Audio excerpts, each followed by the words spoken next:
Okay. Welcome to another edition of Banditland Boulevard, another preview coming from your guys here. Trevor Howard, Tony LaMonica here. Either listening to us on Anchor, Spotify, the audio platform, wherever you're watching us on the YouTube channel, the new and established YouTube channel. If you haven't checked it out already, check us out on YouTube at Banditland Boulevard. Home and homestand against the Georgia Swarm. Already took them down 18-9 last week. We got them in our house, in our building tonight at 7:30. It is currently 4:22 p.m. on game day. Tony, how you feeling, man? I'm doing pretty good. I like the fact that we're going to be facing off again against Georgia back and back. You know what? Take that mentality like you did last week and bring it back to this week. That's all you got to do. Fast starts win you games, and don't stop and don't look back. Basically, that's what the offense has got to do today, and the defense has got to do what they did last time, is just shut down Andrew Q or the Thompson or Thompson brothers. I think you got to get to the goaltending early like you did last time between Wendy and Gibson. But again, fast starts, fast pedal to the metal. Let's keep the gas to the ground and don't look back. And it wasn't even close last time. I think it was the first 5 shots of the game. I think 4 of those went in, and the Georgia Swarm took their starter out of the game, put in their backup for the rest of it, and he ended up giving up 15 goals, or I think it was 14, I believe. And we just pretty much slammed the door on them by halftime. And that was a lot of what we saw last year out of the guys. And I think I said on the last show, like, we used to have a problem facing against Georgia. It seems like the tide has really turned in the Bandits' favor. So I have so much faith that the Bandits can use that offensive attack that we know that they have and win this game early. Maybe shut the lights off by halftime and then just kind of coast the rest of the way. But at the same time, you could also see this kind of being a little bit of a trap game between these guys and Georgia. Georgia usually puts up a decent fight against us in our building. Seems like we usually kind of destroy them in their building. But it's kind of hard to expect. Like, you would think a team with the Thompsons and a team with Andrew Q, that they would have a much better – it would show way more effort than they did last time. But that just shows you how good of as far as talent goes, offense, defense, goaltending, all 3 phases, this Buffalo Bandits team truly is. Yep, they got everything like they had last year. They had the offense to start off. They have the defense that were set, and they also have the best goaltender in the world, and they got Matt Vince. But again, it takes a great defense to make a fantastic goaltender in net, especially with the leadership of Steve Priolo, our team's captain. But also, a lot of people have been standing up, like Kellen LeClaire, Carter McKenzie. Sweeting has stepped up. He's no longer. Honestly, I hate to sound judgmental, but he's not as flat-footed as Mitch DeSnew was. Yeah. When he was a part of the Bandits organization, he's moving a lot more. As you should be. Yes, and he's always on the opposing offensive players, especially when it's a pick and roll. You gotta change your momentum. If you know about the flaws last year, you got to change them for this year, and maybe that might be for the best. But again, it all comes down to where, like we said before, fast starts win games. And that's what you have to do, is you have to get on every opponent's case in the beginning, because then you set the tone and you direct traffic about what you guys want to do for winning the lacrosse game. And this is why picking up Brandon Robinson, let me correct myself, Brandon Robinson and Dylan Robinson, and I cannot remember the third brother, and I apologize. I should know this, but Trevor, do you know who the third brother Robinson is? It was it Justin? Justin Robinson, and he's still on IR. He's still rehabbing his ACL injury from last year's home game against the Riptide. So if we end up getting him back, we'd have, revenge of the Robinsons, right? Like Dylan Robinson, a flashy rookie. Didn't really expect much out of him coming out of the draft or the trade deadline, or, he's had a lot of lacrosse experience, especially in field. That transition into box, we saw him score his first NLL goal against the Halifax Thunderbirds, which was great, on a sweet feed from Matt Spanger. But like you said before, I mean, Brandon Robinson, this dude has exploded on the scene. He's built like an enforcer, but scores like an attacker.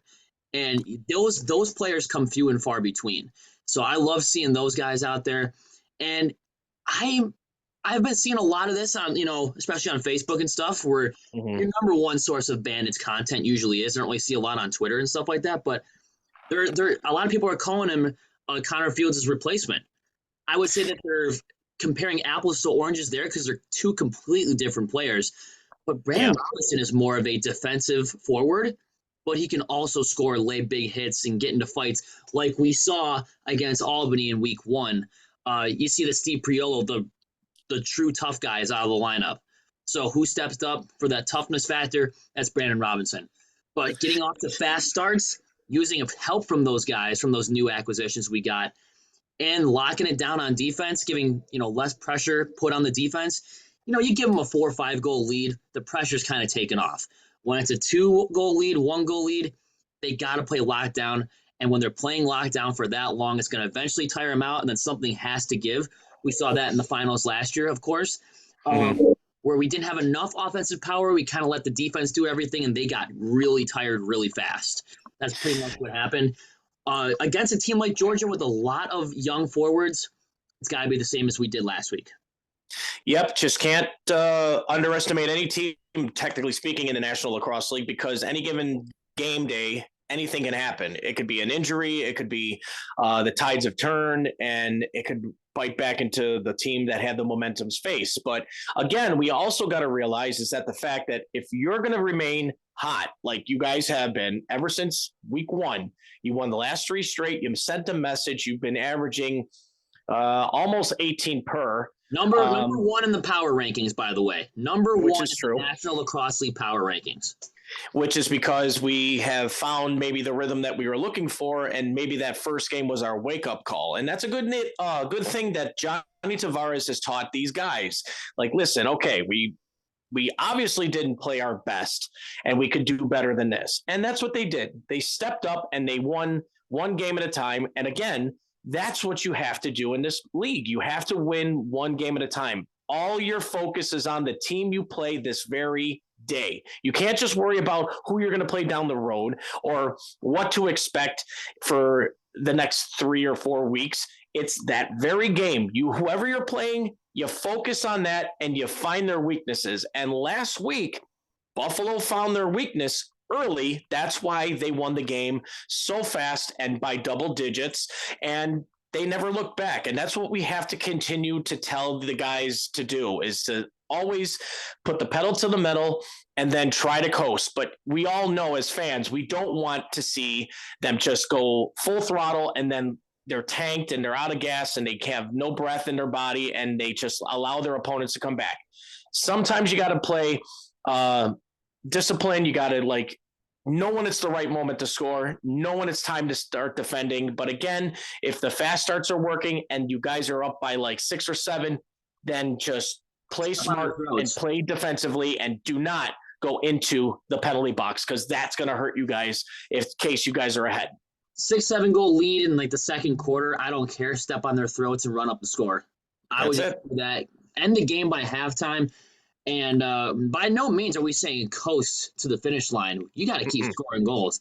I mean, this is a game of runs, and what can change the game on a dime or change the momentum?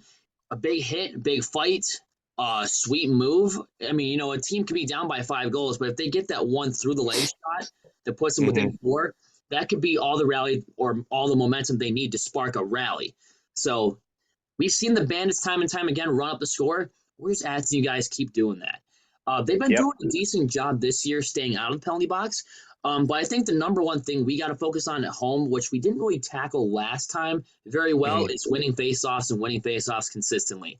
We had a huge improvement. I think it was, 3 out of 27 against Halifax. But then this time, it was we won over 60% last week with Georgia. Be consistent, win some faceoffs. More faceoff wins equals more goals. At least that's what I think. Yeah, Max Adler obviously knows from his mistakes from the previous game going into Georgia and other games beforehand prior, especially with Toronto and especially with Albany. And now the fact that we played Georgia, that kind of was those wake-up calls saying I could win faceoffs too and I could set the pace. When you're in the driver's seat, that's exactly what Max's mentality is telling him, is that I need to start winning faceoffs. I need to set the bar for this squad. And the way that the Bandits have handled that last week, winning 18-9 against Georgia, couldn't describe it any better. Max was on point, doing his part by winning faceoffs, and then the rest was told. And you see the way that tries to win the faceoffs, right? Like he'll of course do the rake and scoop, but he likes to put the ball down and then shoot it towards one of his players to set up like a 3-on-2. Like that's something that we really haven't seen on this Bandits team in quite a long time. You would see them kind of win the faceoff, take a step back, look and see who's open, and make the outlet pass.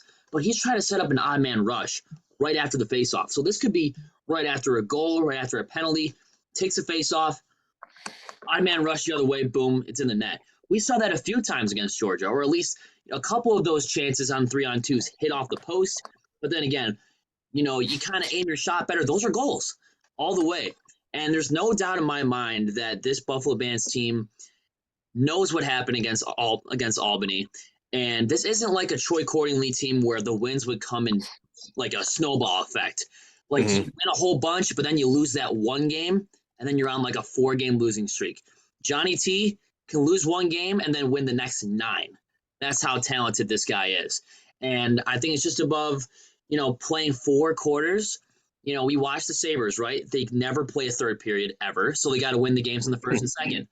We don't want to be like the Sabres. We got to play a full 60 minutes, put the team away, put the nail in the coffin. Boom, the game's over. Yeah, what we have to do is, like we said before, prior and pry again, is that we have to just, once we start on a hot streak of goals, we just do not stop on the gas pedal. We keep going forward. We don't look back. And that's another thing that, like we said, got to be smart about how we play positional wise. We got to protect our goaltender. And of course, we also have to outscore our opponents. But again, with the Bandits mentality and how Johnny T has put this into their mindset is that, guys, you got to just trust each other.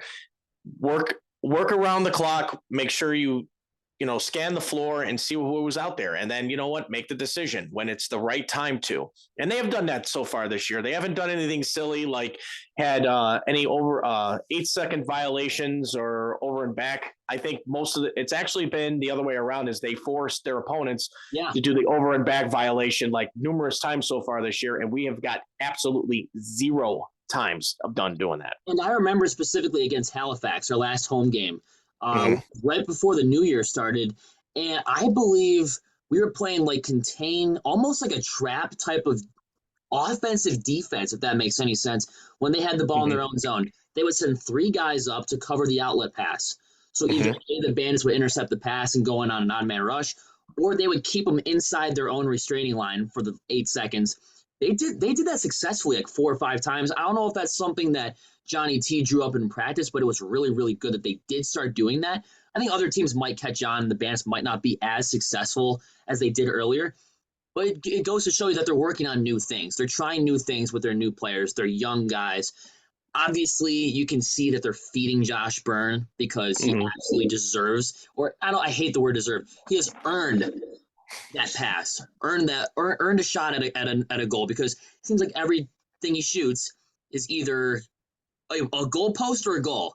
Like you rarely see the goalie make a good save on Josh Byrne. That's how electric this guy is. And Dane Smith, the assist machine, we're going to be seeing a lot of him tonight. And I think that we're going to see. I don't know the condition of Chris Cloutier right now. I believe he's still on the short-term IR. So we'll see Tommy Vazen in tonight. And he was a playmaker last time. He was a playmaker in Georgia. He's a playmaker against Halifax. We're going to see a little bit more of him. He's going to get his feet wet a little bit. But to quote Garth Brooks, keep it rolling, guys. You win one game, you win another way. Life is like a windshield. It's not a rearview mirror. Keep the thing rolling. Don't look back. Keep going forward. Because if we go 4-1 here, all it takes is Rochester to lose 1. And guess who our next opponent is after tonight? Next Friday, Rochester. Going into the 5-8-5 facing against Rochester. So you'll want to win this game. Scoreboard checking maybe a little bit, see how Rochester's doing. But you got to know and put the league on notice and say, you know what, with a blowout win tonight, Rochester, this is going to be you next week. We'll see you next week after we pound the Georgia Swarm into the ground twice in a span of 2 weeks. That's the mentality that they should have. You see your buddy Fields again. You're going to see the Bandit fans come in packs, come in herds to the Blue Cross Arena over there in Rochester. And you better believe that place is going to be loud next week. you're going to see either 2-4-1 teams going at it or a 4-1 against a 5-0. Because I'm completely confident that the Bandits are going to win this game tonight. Not even throwing in the possibility of a second loss, because we know how they play in Banditland, especially. So, you know what? You just keep your foot on the gas. I'm going to say real quick, I think we should come up with a new segment. We're doing this live on the show, player to watch. But except for player to watch, we're going to say breakout player. You know how we did the players to watch last year during the previews? Yeah. Breakout player prediction of the night. And this could be, you can predict goals and assists. I'm going to say Thomas Vaesen scores 2 and gets 3 assists. You think 5 points for the new kid, huh? 5 points for the kid. Get his confidence up going into next week against Rochester. Well, breakout player. Jesus, I could name a lot of people on this team that could probably be the breakout player. I mean, Byrne, especially at home. I mean, scoring, what did he have? 7 the one day? 7 goals, 2 assists. Halifax. He's got I could pick Josh Byrne. I could pick him, but I don't want to. I'd rather pick somebody that is really going to spark the crowd and also, well, other than Josh Byrne and Dane Smith all the time. But I'm going to go with the big number 92. He deserves to get back into the 3-goal, 4-goal swing. He's been nothing but a playmaker, and everybody's like, oh, now he's just passing. He's more like when Sean Evans was on the team. He didn't score many goals, but his assist was up the charts. And I guarantee you now that the mentality of other teams thinking, Dane Smith's not really a threat. He's still a threat to my eyes. And guess what? I got to say Dane Smith comes out and he starts scoring like he did again. It's no longer hold back on assists. It's now he's been holding back on a lot of goals that he should be scoring this year so far. But I'm going to go with the big number 92 on that one. 92, and then, of course, I bet you what everybody else is thinking. I bet you can agree with this. Matt Vince. I mean, I'm predicting another game holding them less to 10 goals, and the Bandits win this game with ease. I think we can just go right into our score predictions right now. Sure. I'm going to say Bandits 16, Georgia Swarm 7. Wow. Going to keep it really low this time, huh? You don't think they're going to score more than 9 like they did before? I think this is going to give me 2022 season opener vibes where we go in and beat Calgary 16-7. I get those same vibes. I don't see us losing tonight. I can see it being a pretty much a blowout. You give Josh Byrne room to shoot, it's over. All right. Well, since you've gone that route, I am going to go with a further route. I mean, I think Matt Vince is going to hold Georgia to another under 10. Yeah. Or will it just be under 10 or will it be exactly 10? I'm going to say Bandits win 16-10 rather than 16-7. I'll agree with about 16 goals, but I mean, they're not a team to be like saying they're not going to score less than 10, but which they proved last week. But again, they'll get to that 9-10 goal range. And I think, because don't forget, they still have weapons on their side, especially with Lyle Thompson himself. I mean, he scored 4 or 5 goals against us still? He usually does every game. Yeah. It's like unbelievable.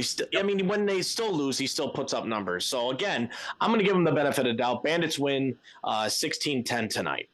16-10, I like that. The reason I choose 16 and not like 18, because it's tough for the Bandits to score 36 goals in 2 games. I'm just trying to be realistic here. They did that, didn't they?